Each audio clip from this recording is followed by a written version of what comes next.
Lady Mary was young, and Lady Mary was fair. She had 2 brothers, and more lovers than she could count. But of them all, the bravest and most gallant was a Mr. Fox, who she met when she was down at her father's country house. No one knew who Mr. Fox was, but he was certainly brave, and surely rich, and of all her lovers, Lady Mary cared for him alone. At last it was agreed upon between them that they should be married. Lady Mary asked Mr. Fox where they should live, and he described to her his castle and where it was, but strange to say, did not ask her or her brothers to come and see it. So one day, when the wedding was near, and when her brothers were out, and Mr. Fox was away for a day or 2 on business, as he said, Lady Mary set out for Mr. Fox's castle, and after many searchings, she came at last to it, and a fine, strong house it was, with high walls and a deep moat. And when she came up to the gateway, she saw written on it, "Be bold, be bold." But as the gate was opened, she went through it, and found no one there. So she went up to the doorway, and over it was written, "Be bold, but not too bold."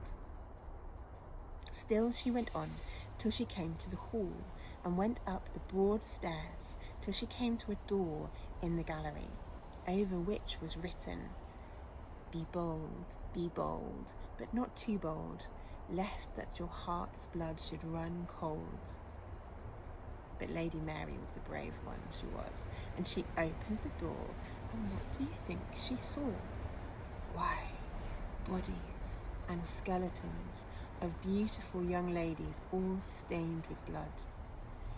So Lady Mary thought it was high time to get out of that horror's place, and she closed the door and went through the gallery, and was just going down the stairs out of the hall, when who should she see through the window but Mr. Fox, dragging a beautiful young lady along from the gateway to the door. Lady Mary rushed downstairs and hid herself behind a cask just in time, as Mr. Fox came in with the poor young lady, who seemed to have fainted. Just as he got near Lady Mary, Mr. Fox saw a diamond ring glittering on the finger of the young lady he was dragging, and he tried to pull it off. But it was tightly fixed, and it would not come off. So Mr. Fox cursed and swore, and drew his sword, and raised it up, and brought it down upon the hand of the poor lady.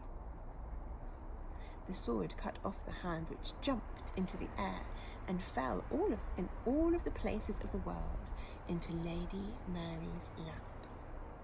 Mr. Fox looked about a bit, but he did not think of looking behind the cask, so at last he went on dragging the young lady up the stairs into the bloody chamber. As soon as she heard him pass through the gallery, Lady Mary crept out of the door, down through the gateway, and ran home as fast as she could.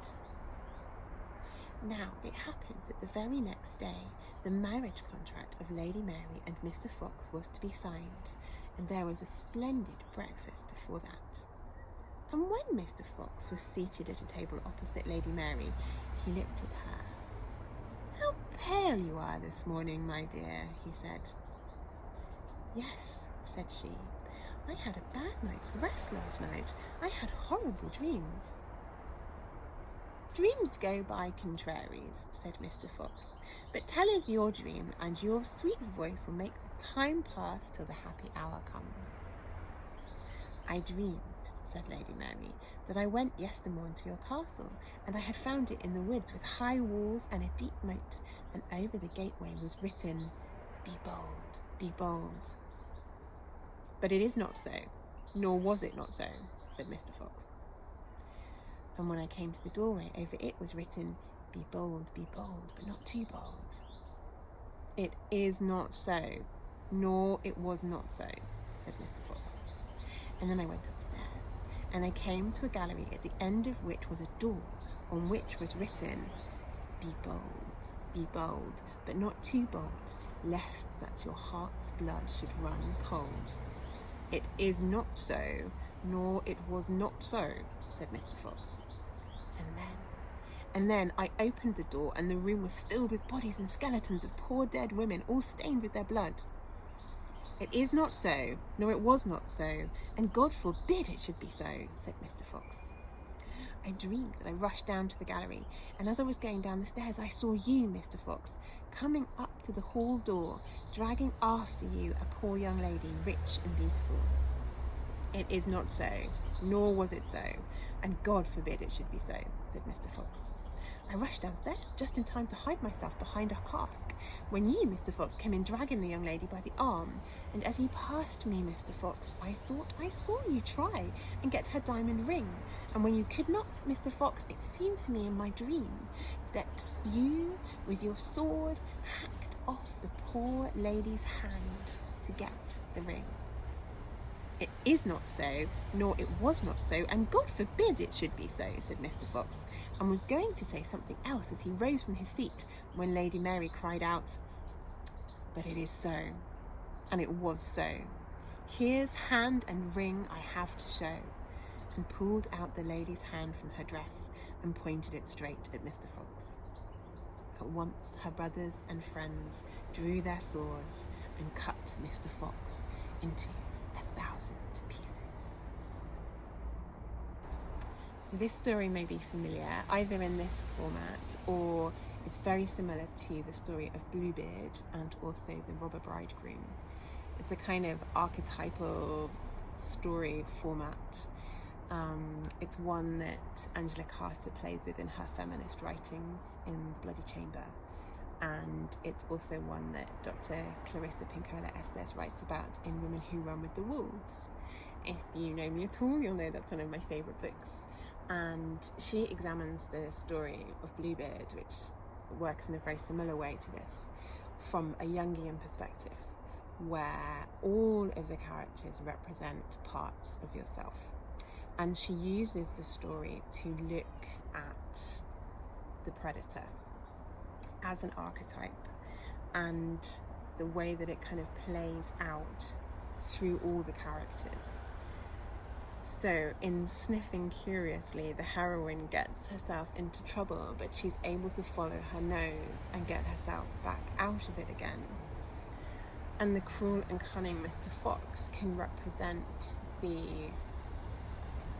awful way that women, but all people, have the capacity to turn that predator energy inwards.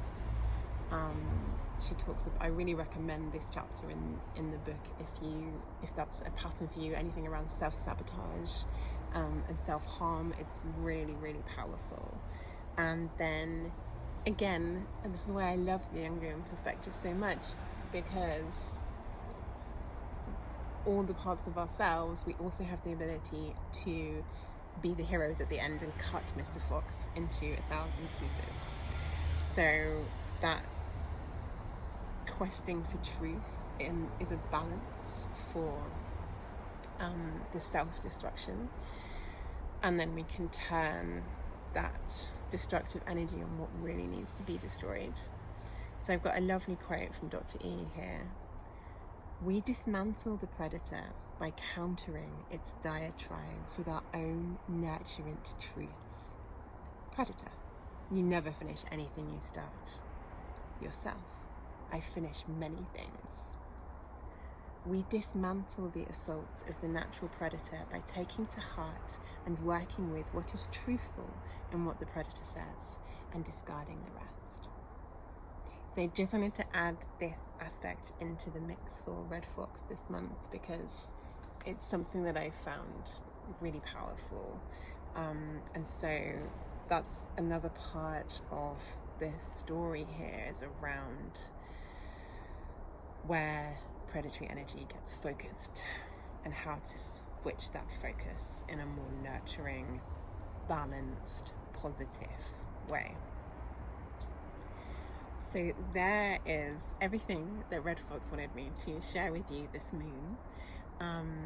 The invitation is to delve into that and see what feels exciting, relevant, powerful for you, and then use any of that to help you as you move through this moon with your intentions, with the energy that's alive in the season, and let Red Fox come through for you with any messages or particular wisdom that's going to help where you're at right now.